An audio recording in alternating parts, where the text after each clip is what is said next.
Moi, mes enfants auront le droit d'avoir raison. Parce que l'ego des parents, lorsqu'il est trop puissant, peut être un frein dans la relation avec l'enfant. Après, vous me direz, il y a des causes, ça ne tombe pas du ciel. Ça peut être un héritage générationnel, dans des foyers dans lesquels le respect et la peur passent par la soumission.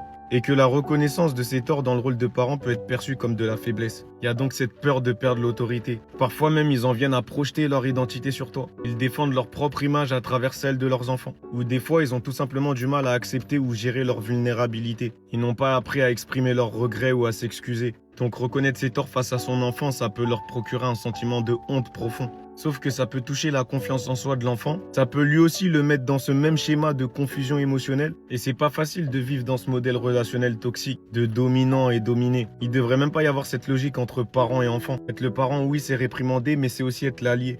Et du coup, ça peut aussi créer de l'éloignement affectif. A l'impression de ne pas être entendu, de ne pas être reconnu, de ne pas être estimé. Alors lui offrir ce petit espace dans lequel il peut s'exprimer sans crainte, sans jugement, lui enseigner la responsabilité émotionnelle et reconnaître ses propres torts devant son enfant, ça peut être plus que bénéfique. Il peut te voir comme un modèle d'humilité et se sentir aimé non pas par soumission mais pour ce qu'il est vraiment. Donc ouais, moi je reconnaîtrai mes torts devant mes enfants.